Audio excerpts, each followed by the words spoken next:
New footage of the Charlie Kirk incident has sent shockwaves through the internet. A man standing behind him appears to make a meaningful hand gesture, just seconds before everything changes forever. If you think you've seen it all, think again. This is the royal spotlight, where secrets can't stay hidden forever. The internet has seen all sorts of scenarios. Politicians bursting into tears on live TV, influencers forging donation documents, and celebrities revealing scandals to stay in the spotlight. But nothing, absolutely nothing, prepared the internet for what Charlie Kirk's bodyguard just shared. Because this isn't a rumor, this is the account from the last person to see him alive. They say loyalty dies in darkness. But what happens when the person sworn to protect you starts questioning what he witnessed the night before the incident? Would you choose to stay silent and live in fear, or speak out and risk it all?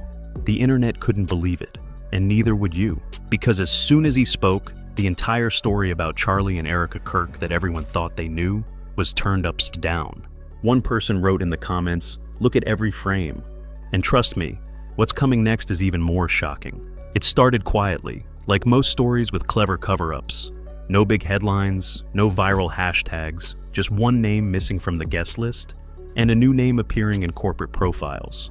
At first, no one noticed when Mason Reed, Charlie Kirk's personal security chief for 5 years, suddenly stopped showing up at Turning Point events. He was always the one standing in the background, quiet, crew-cut, black suit, eyes scanning the crowd without ever lingering. The kind of guy you never notice, until he's gone. And then, last week, he spoke. Not on television, not at a press conference, but on a tiny, previously unknown independent podcast. In just 24 hours, the clip had more than 20 million views and was shared across the political web. His voice was calm, but his hands were shaking slightly. "I couldn't sleep," he said. "I kept thinking about that night. The way he looked at me before the door closed, like he knew something I didn't." And in that moment, everything started to change. Those who once believed Charlie Kirk's ordeal was a tragedy are now asking questions. Anna Rick Kirk, the widow who shared poignant Bible verses on Instagram, "Father, forgive them, for they not know what they do." That man, that young man, I forgive him, has suddenly gone completely silent. Mason says that the night before Charlie died, there was a private meeting at his Phoenix home. A meeting that was not part of any public schedule or document, and was not allowed to be recorded. He was not invited, but as head of security, Mason noticed that things were unusual. He says 3 cars showed up just after midnight. One SUV with its license plate obscured, another with temporary plates from Virginia. Inside, Mason said, were 2 people he had met, a major donor with ties to Puser, and a political consultant who often appeared in federal files. They went straight to a private office. Erica told Mason to stand guard outside the door and not let anyone in. He obeyed, but he could still hear the tense conversation. The voice was low, compressed, and Charlie's voice gradually rose. The word donor was repeated, then the sound of chairs moving, and then complete silence. According to the mansion's security log, at 1:47 a.m., Charlie walked out alone, his shirt unbuttoned, his face pale, and simply said, "Get some rest, Mason. Leave it to me." That was his final command. Immediately, social media went into an uproar. Some people thought Mason was just looking for attention. Others believed he might have been an unwilling witness. But then, real screenshots emerged, allegedly taken from the security company's cloud storage system. And from then on, the story was impossible to ignore. The timestamps matched, the logs matched, even the lighting in the driveway suggested an eerie coincidence. That's when our investigations team got access to a series of internal memos from the security company, written just 3 days after Charlie Kirk's passing. The email was chillingly brief. Client terminated, no further reporting, delete camera data. At first glance, it seemed like standard procedure. But things took a turn when it was discovered that the request had come not from Rick Kirk or his attorney, but from an untraceable VPN address in Washington, D.C. That's when the story turned from tragedy to chilling mystery. Soon, people who had worked with Charlie began reaching out directly. A former event manager sent us a voice memo saying that Charlie had been uneasy about having his phone tapped. He kept changing SIM cards, changing devices, and said that even at home, he felt like someone was watching him. Another source, an assistant who declined to be named for safety reasons, confirmed that in the final week before the incident, Charlie had a heated argument with a relative about a contract related to the family business. She wanted him to sign. He refused. "If I sign this," he said, "I will lose my soul." At the time, the assistant just laughed. She can't laugh anymore. Meanwhile, Erica Kirk's social media strategy changed dramatically. She deleted high-resolution wedding photos, turned off comments, and began posting vague quotes about the sacred moment and the truth is about to come out. But what really sparked public outrage was a recent live stream where she accidentally read out a message. "Tell them the bodyguard is lying."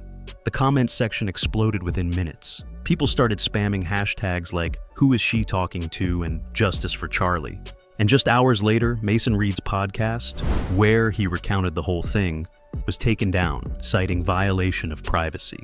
But when a story is deleted that quickly, people just want to know more. Within a day, Mason's LinkedIn account had vanished completely. By the next morning, there was no trace of him either.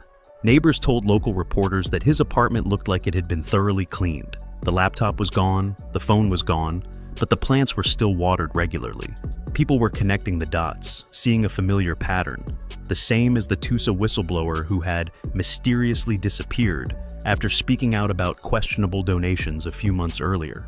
Coincidence? The internet didn't think so.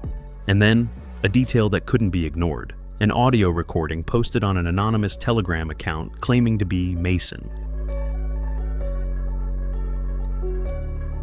The voice was distorted, but enough to make out one sentence.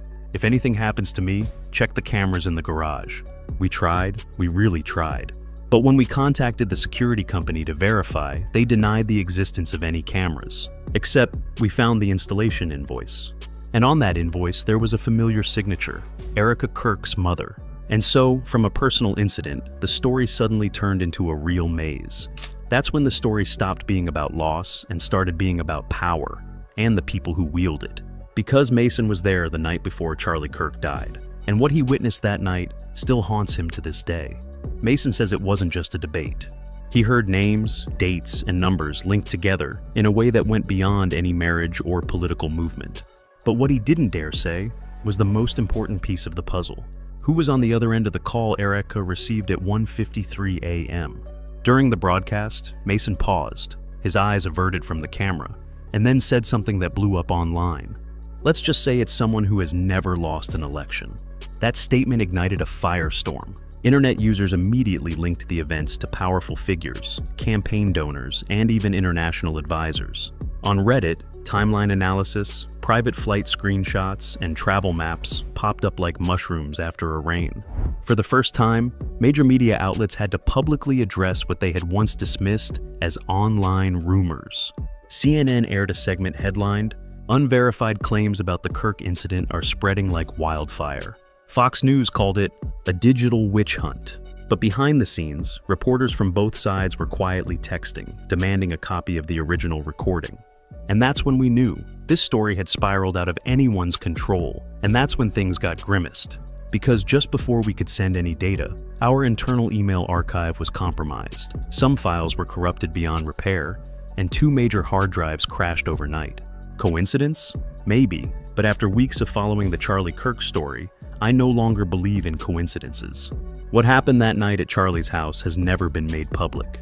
The only person who knew what really happened, the person who had been paid to keep quiet, has now disappeared without a trace. And then, the unexpected happened. The next morning, silence reigned over the entire affair. The major media outlets remained silent, as if nothing had happened. Only fan accounts and a few independent blogs continued to follow until a 38-second clip appeared online, titled, "Garage Scene." The image was blurry, like nighttime security footage, but it had a clear timestamp, 1:56 a.m., 6 a.m. at the entrance to Charlie Kirk's home. A tall figure, supposedly Charlie, walked toward the garage. Behind him, a smaller, tense-looking figure followed closely. The timestamp matched exactly the time period Mason had mentioned. When Charlie turned around, the camera caught a faint glow coming from his phone, as if he were recording something. Within hours, the clip had gone viral. Viewers slowed the frame, zoomed in, added subtitles, trying to decipher every detail. One frame showed a faint reflection of a license plate, and cyber sleuths traced it to a rental property registered under an alias linked to a financial advisory firm in Washington, D.C. Coincidence? Maybe, But with this story, nothing stays random forever. By noon, Erica Kirk had released an official statement through her publicist. Just 4 sentences, carefully worded to the point of being cold. Our family asks for privacy while false rumors continue to circulate online. We remain focused on faith and healing. But the internet wasn't buying it. Faith and healing? People scoffed. You can't hashtag your way out of a scandal this bad. Soon after, they received a strange recording, allegedly taken from a neighbor's outdoor microphone the same night the incident occurred. The audio was faint, but in the background, 2 voices could be heard. A sharp, clear male voice, believed to be Charlie, and a quieter, less distinct female voice. Then came a metallic sound, like a door or car slamming shut. A Reddit user turned up the volume on the recording and swore he could hear. They already know. Was it Erica, or someone in the meeting Mason mentioned? No one could verify, but the timeline matched perfectly, like the pieces of a puzzle fitting together. Then came the internal message leaks. An anonymous account called @TPInsideFiles began posting screenshots from internal group chats of Turning Point employees. One message, purportedly from a mid-level coordinator, read, "The boss made it clear about Mason. His scene is too much." Another message responded, "Delete the garage camera backup before HQ tells you to." Within minutes, the account was gone, but screenshots were saved, shared, and circulated under the hashtag #VaultLeak. Independent blogs began to explode with articles. Daily Scoop headlined, "Turning Point, Potential Crisis." A week ago, no one would have dared to post such a line. Now, every media outlet was clamoring for coverage. According to our own sources, Erica spent the afternoon on the phone with lawyers and sponsors, trying to do damage control. One source even confirmed that she was asked to leave town temporarily, to go to an undisclosed location in Montana. In other words, hide until the media storm passed. But things didn't settle down, because that evening, a mysterious video link appeared in the inboxes of hundreds of reporters. The sender was listed as secure at Proton Mail, with a brief but chilling subject line. You were right. Inside was a 2-minute audio file. The voice was shaky, but clearly in the same tone as Mason Reed, who had appeared on the podcast. "I shouldn't say," the voice began, "but if they think deleting the camera is enough to protect her, they're wrong. There's another copy." Then Mason mentioned a backup drive, stored where Charlie kept a silver memento, one that everyone close to him knew had never been used. A symbolic detail, since Charlie wasn't a collector or user of any kind of weapon. So, what was Mason referring to? A physical safe? Or an encrypted digital archive? No one knows. The message cut off mid-sentence, ending with a slight static noise, then complete silence. The media immediately dubbed it a 10-minute warning, because the recording was only available for a short time before platforms began taking it down en masse. Erica Kirk's legal team quickly dismissed the recording, claiming it was an AI-generated synthesis. However, the file's metadata showed it was created days before Mason disappeared. Even independent tech experts admitted, if it is a fake, it is too sophisticated to be a simple hoax. And that's when people started to believe that the story wasn't over yet. That night, fans turned into cyber sleuths. People began mapping shooting ranges, safe deposit boxes, and secure storage units around the Kirk's home. The hashtag #FindTheDrive trended for 72 hours straight. Meanwhile, we were quietly following the real trail. We discovered a billing record showing that 2 days after Charlie's death, a local locksmith had submitted a bill for opening a high-security residential door. The customer's name was obscured, but the payment went through GTK Industries, Erica Kirk's family's business. If the backup drive really existed and was kept in the safe, it was likely gone before the authorities arrived. When confronted online, Erica lost her cool. In a post, which was later deleted, she wrote, "You guys are the ones who make a living off of other people's pain. Leave us alone." Just 5 minutes later, she deleted her entire personal account. That's when a new character emerged. Leah Porter, a former TPUSA scheduling assistant who was fired 2 weeks after Charlie left. In a live stream, Leah claimed that Mason had contacted her shortly before he disappeared. "He told me not to believe the official story," she said. "He said there was evidence that the meeting wasn't just about money, it was about control." Control of what? Leah didn't elaborate, but she revealed that Charlie had given her a spare envelope and told her that if anything unusual happened, to send it. That envelope never arrived. Someone had stopped her in the middle of the road, and the signatures in the postal logs didn't match. Leah's livestream comments exploded, half calling her brave, the other half calling her a storyteller. But when she showed the real receipt, a US postal tracking number dated 2 days before Charlie's death, even the skeptics fell silent. We cross-checked the phone number and found that it led to a registered address for a nonprofit called the American Integrity Initiative, one of TPUSA's top 10 funders based in Washington, D.C. From there, the story took a different turn. No longer a tragic love story, but a complex political game. What if Erica's relationship wasn't a coincidence? If her role had been planned from the start? Online, the comments spread like wildfire. Some began to call her a media asset, someone who was in the right place at the right time to control the story from the inside. Memes spread across TikTok, depicting Erica Kirk as a constantly changing face. Wife, widow, CEO, inspiration. Each photo had the same chilling caption: "Nothing is random." And then, just as the attention was peaking, the special investigative video about the leaked emails, as per our broadcast schedule, suddenly read, "Removed for security review." YouTube quickly flagged the content as potentially manipulated. Except we were just uploading the raw, unedited data. The result? The takedown only made the story spread further. Copies appeared everywhere: Rumble, Telegram, Reddit, a real-time Streisand effect. In those leaked emails, the donors reportedly discussed how to navigate the media landscape in the aftermath, and handing over the reins to family leaders. A chilly exchange, full of corporate jargon, but to those who had been following the story from the beginning, it pointed to one thing: succession planning. Charlie Kirk's passing, in retrospect, seems not only tragic, but suspiciously well-timed. When reporters asked for feedback, Erica's team released a photo of her volunteering at a children's hospital, with the caption, "Love trumps hate," a classic PR misdirection. But eagle-eyed viewers noticed a small detail in the corner of the photo: the gold bracelet Charlie had given her on their anniversary, now engraved with a different initial.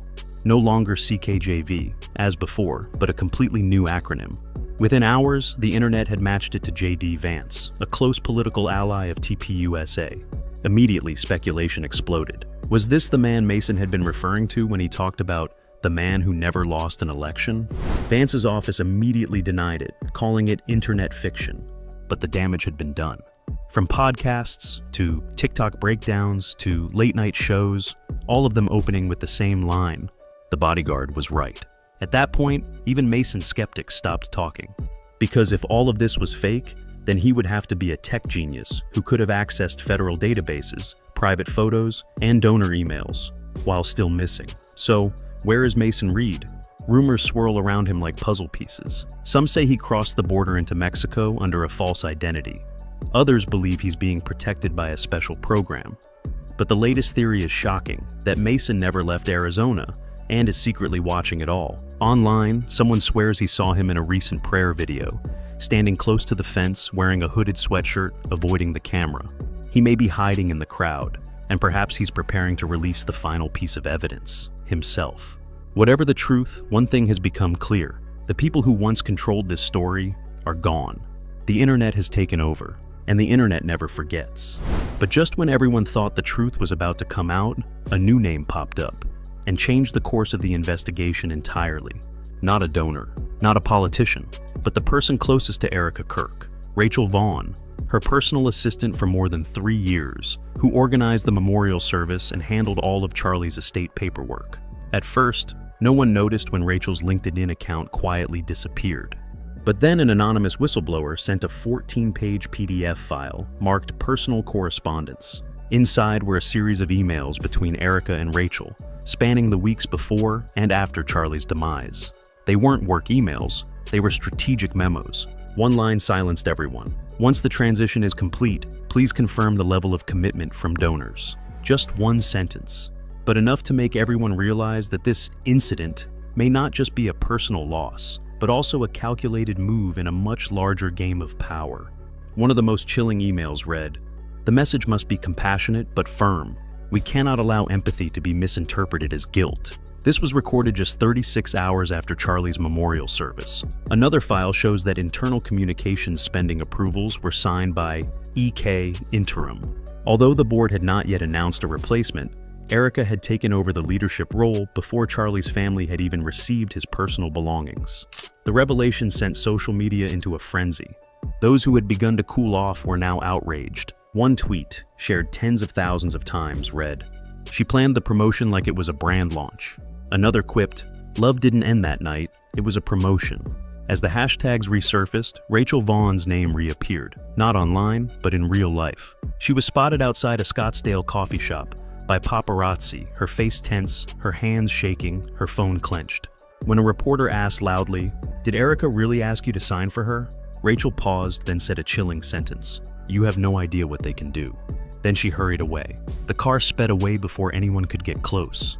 Each frame showed Rachel's face, panic, conflict, and exhaustion. Just 24 hours later, her apartment was emptied, mail piled at her door, her lease terminated. Another person involved disappeared, another silent witness. And at this point, it no longer feels like a coincidence. It feels like a deliberate effort to prevent something from being said.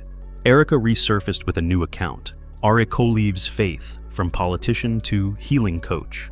The post was full of words about forgiveness and light, but followers noticed something strange. A photo cropped out of a wedding ring, a vague caption. "Not all battles are public."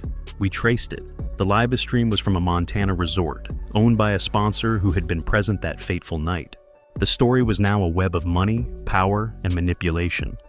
And Charlie's bodyguard had become a ghost that haunted it. Then a strange video appeared from the M Retribution account. Black background, white text. "You can't delete everything." 45 seconds of shaking, a male voice whispering, "The truth is backed up." The screen flashed. Folder CK Drive 2, video file, final meeting, MP4. Perhaps Mason is leaving the truth in pieces, forcing the world to follow until the final document is revealed. And all we can do is remember his words. They want to bury it, but the truth always has a backup. Even if the camera is erased or the witness disappears, someone is always recording. She disappears, but the secret remains. Ask yourself, how many coincidences need to happen before it's no longer a coincidence? How many people disappear before the truth becomes dangerous? Every removed clip, every encrypted message, every leaked document brings us closer to what Charlie's bodyguard tried to say. The story people believe, it was never true. And the rest is up to you. Leave your theories in the comments, subscribe, turn on notifications, because this investigation is far from over. There is still a file, a voice, a secret waiting to be opened. This is the Royal Spotlight, where whispers become evidence, and the truth, however hidden, always finds its way back to the light. According to public sources, this story is attracting attention in the online community. We only report what is of interest to the public, without any intention to confirm or speculate about anyone's private life. All information is for entertainment and commentary purposes only.